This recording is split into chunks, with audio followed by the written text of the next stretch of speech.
Assalamualaikum warahmatullahi wabarakatuh. Perkenalkan, nama saya Rufiati. Saya salah satu mahasiswi Undaris Fakultas Agama Islam. Saya sekarang di semester 6. Jadi, video kali ini untuk memenuhi tugas mata kuliah materi PAI dengan dosen pengampu Bapak Muhammad Faisal MP, yaitu mewawancarai salah satu peserta didik dari SD maupun SMP. Karena saya memilih SMP, jadi saya akan mewawancarai salah satu peserta didik dari murid kelas SMP, yaitu kelas 3 SMP. Mari kita lihat video wawancaranya. Oke, hari ini kita akan berbincang dengan salah satu murid, salah satu siswi SMP. Narasumber kita, silakan memperkenalkan diri. Nama saya Mayang, kelas 3 SMP. Oke, namanya Mayang, kelas 3 SMP. Oke, Mbak Mayang, kita langsung aja ke beberapa pertanyaan saya ya. Yang pertama tentang kurikulum di sekolahnya Mbak Mayang. Sebelumnya nama sekolah Mbak Mayang apa? Nama sekolah saya SMP Negeri 1 Suro. SMP Negeri 1 Suro, Kabupaten Semarang. Oke. Di sekolah Mbak Mayang itu pakainya kurikulum apa? Pakai kurikulum 2013. Oh, 2013. Gitu. Belum pakai kurikulum Merdeka? Udah, tapi yang angkatan Setelah ini? iya. Oh, berarti Mbak Mayang lulus setelah angkatannya dia, sekolahnya baru menggunakan kurikulum Merdeka.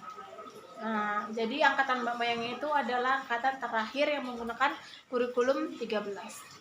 Kurikulum 2013. Oke, sekarang ke materi.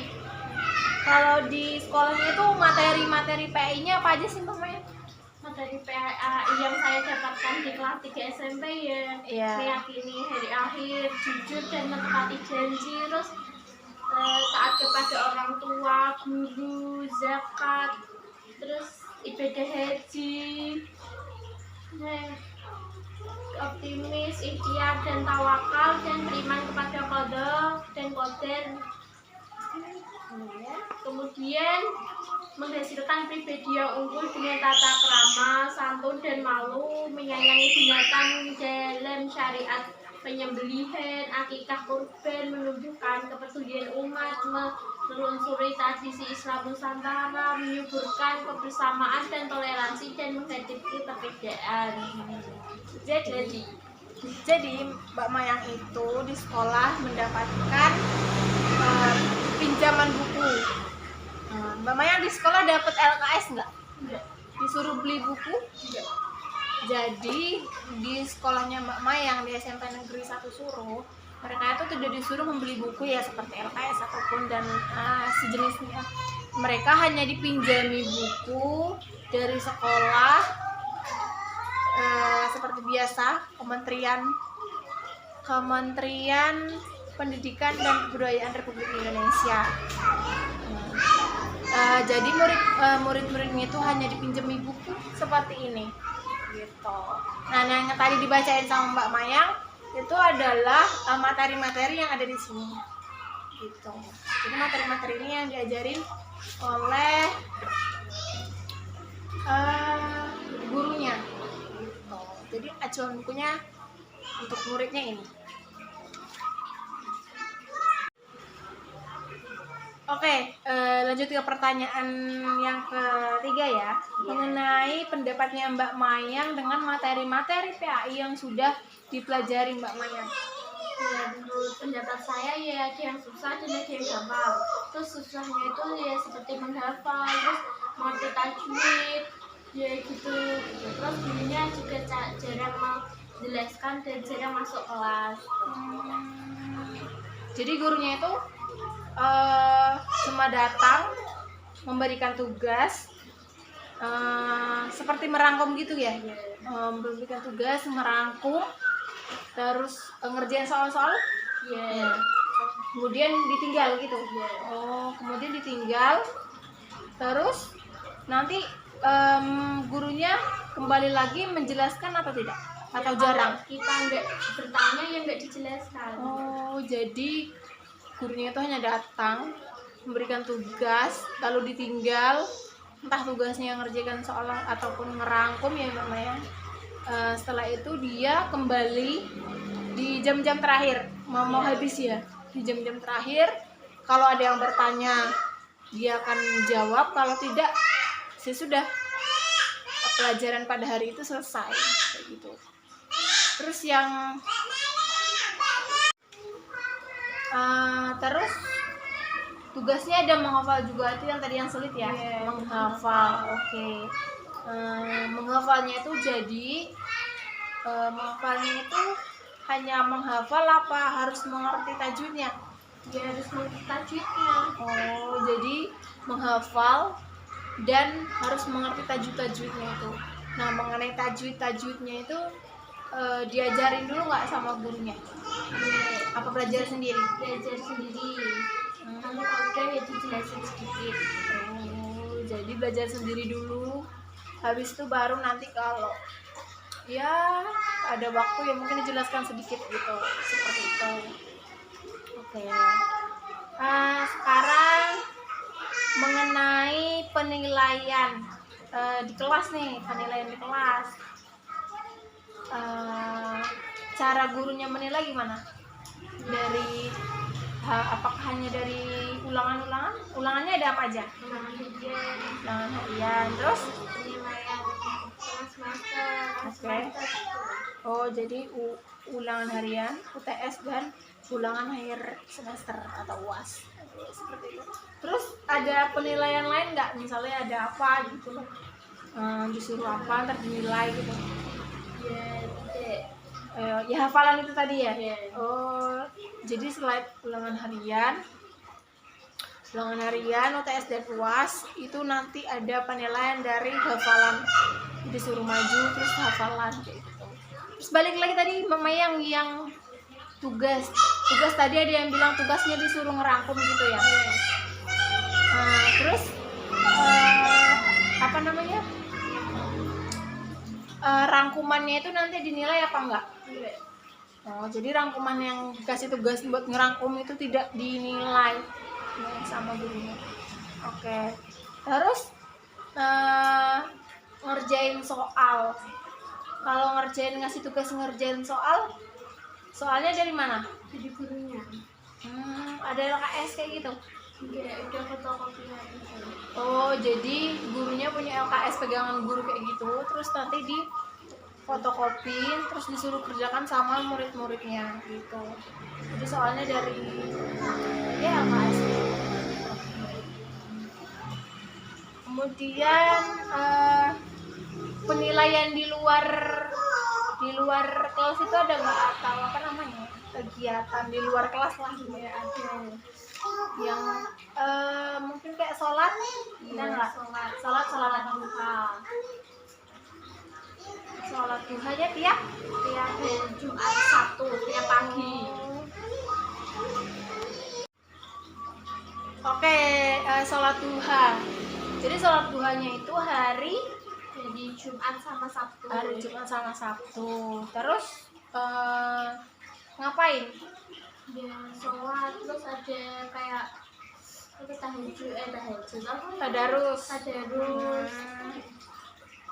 Itu yang sholat duha itu semua murid atau per kelas? Semua murid tapi dibinden. Nanti kelas 1, kelas 2, kelas 3 gitu. Jadi mekanismenya itu misalnya pagi itu kelas 1 dulu gitu ya. Terus siang nanti kelas agak siang dikit kelas 2, atau nanti agak kelas siang gitu nanti kelas agak maju dikit lagi kelas 3 kayak gitu ya. Menurut Mbak Mayang pelajaran PAI itu asik nggak? Asik lah. Tapi nggak asik banget ya. Ya asik lah ya. ya mau nggak mau ya harus mempelajari itu karena memang ada mata pelajaran itu. Oke, makasih Mbak Mayang atas waktunya, udah mau diwawancarai dan sedikit memberikan informasi mengenai mata pelajaran PAI di sekolahnya Mbak Mayang. Semoga Mbak Mayang sukses selanjutnya dan melanjutkan. Ini Mbak Mayang udah kelas 3 dan bentar lagi akan lulus dan memasuki jenjang selanjutnya. Oke, dari hasil wawancara saya dan Mbak Mayang tadi, saya akan sedikit menyimpulkan dari hasil wawancara antara kami berdua. Yaitu yang pertama kita bahas kurikulum ya kan ya.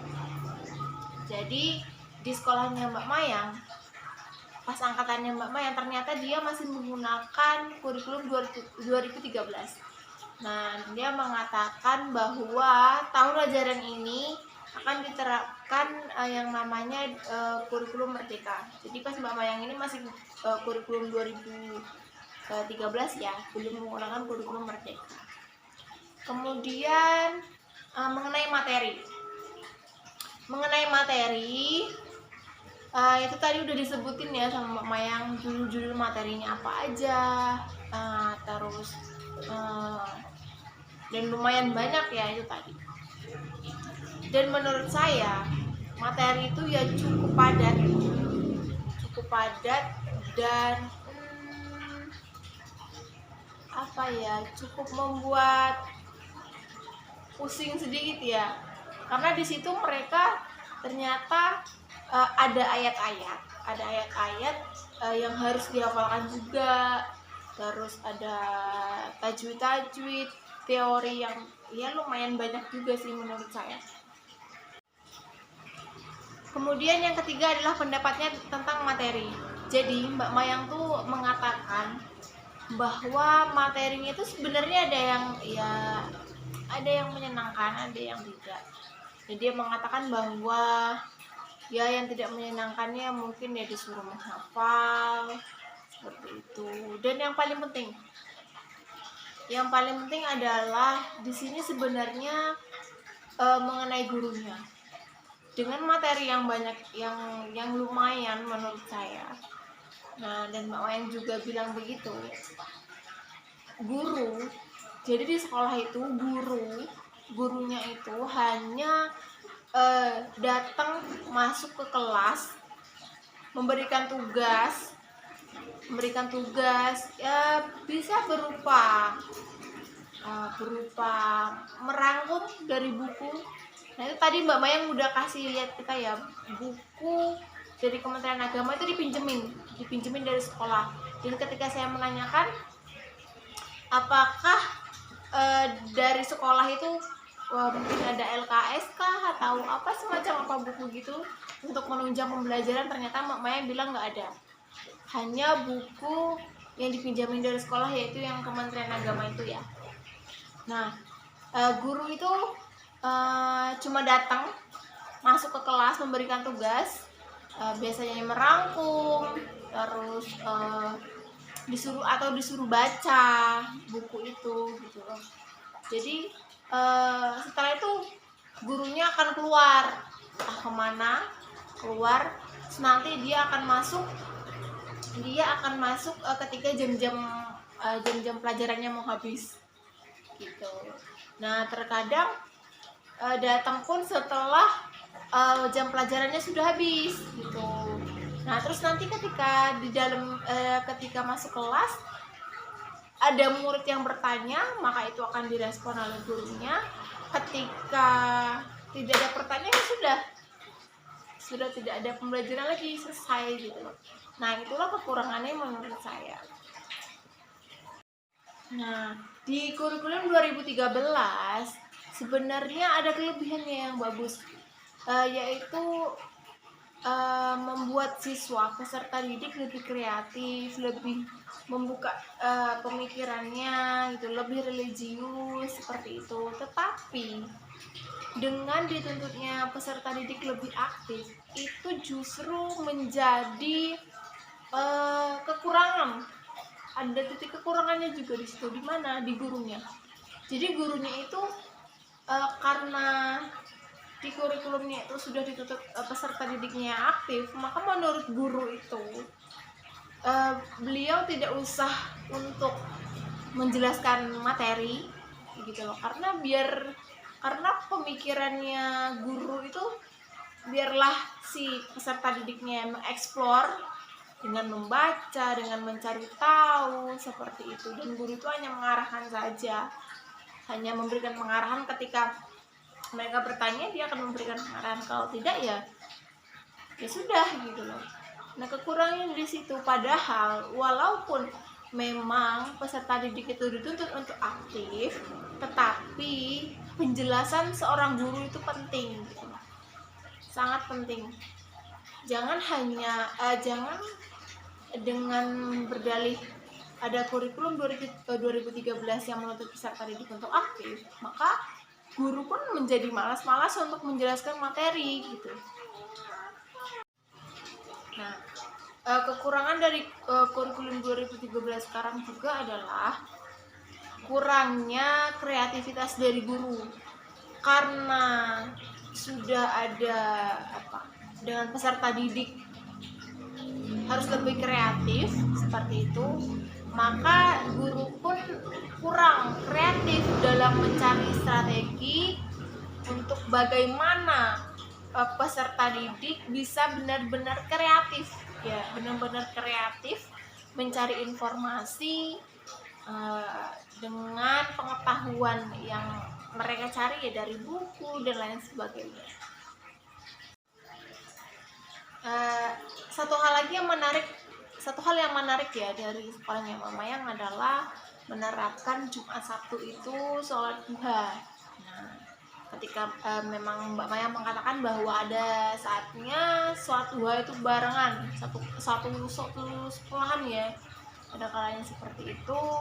Dan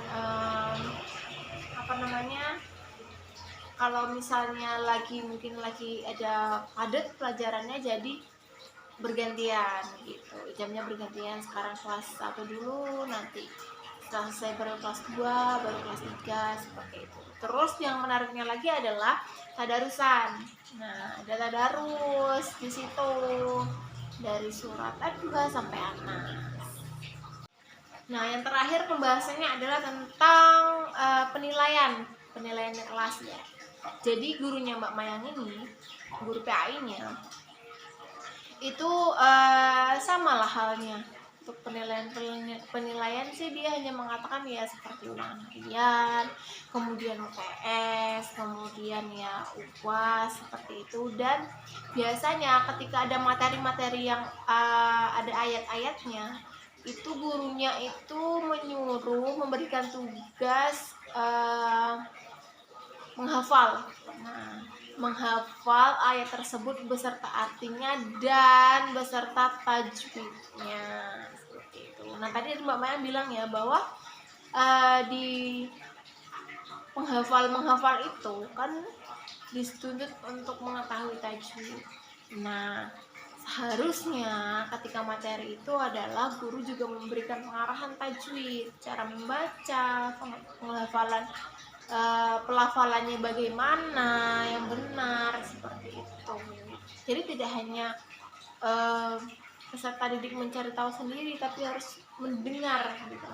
Melihat gitu, apa bacaan yang baik dan benar, sehingga peserta didik bisa langsung melihat dan memahami itu dan langsung menerapkannya gitu loh, daripada mereka belajar dari luar, belajar sendiri.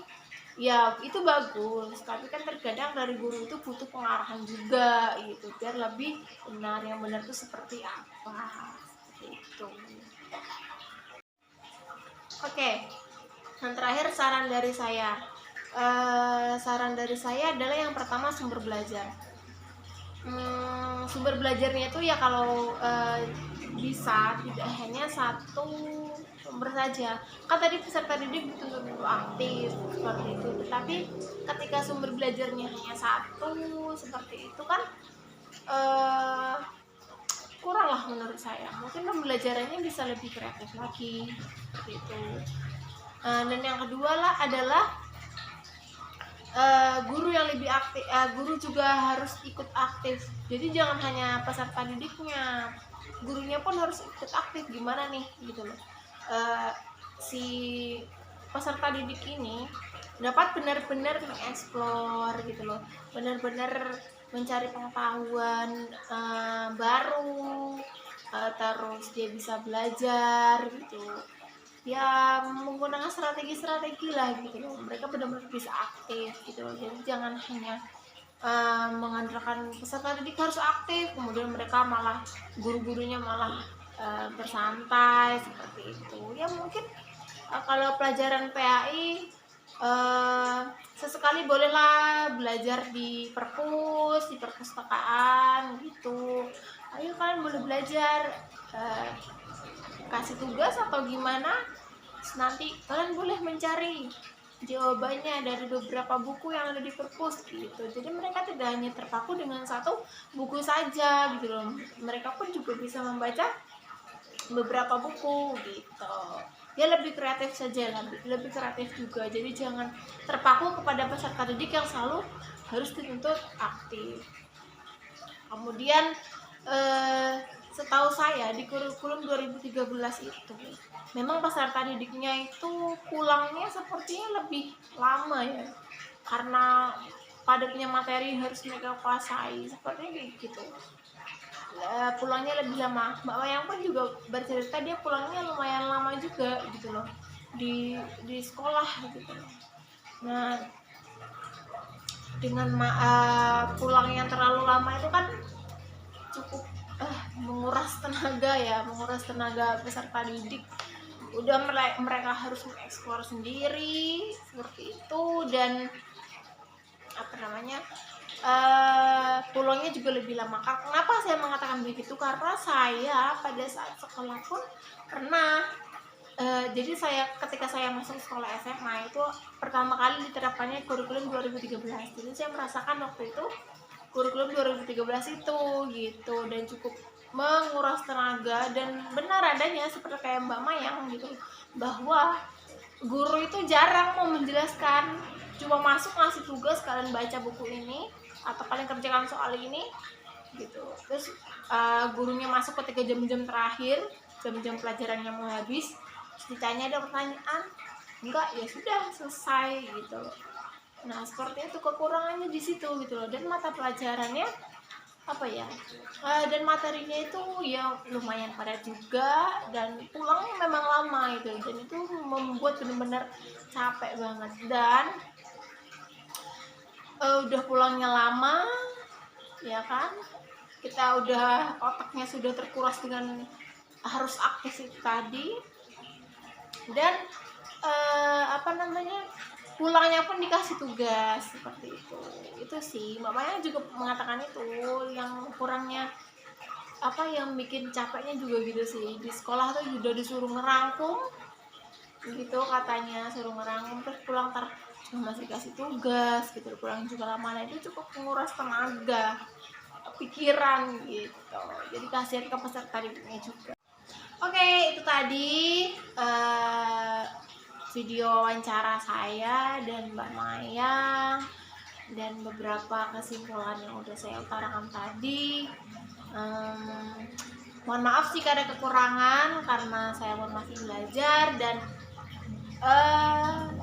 narasumber saya masih anak sekolah yang mungkin pemberian jawabannya masih ya ala-ala anak sekolah gitu, jadi belum bisa dijawab. Terima kasih sudah nonton. Assalamualaikum warahmatullahi wabarakatuh.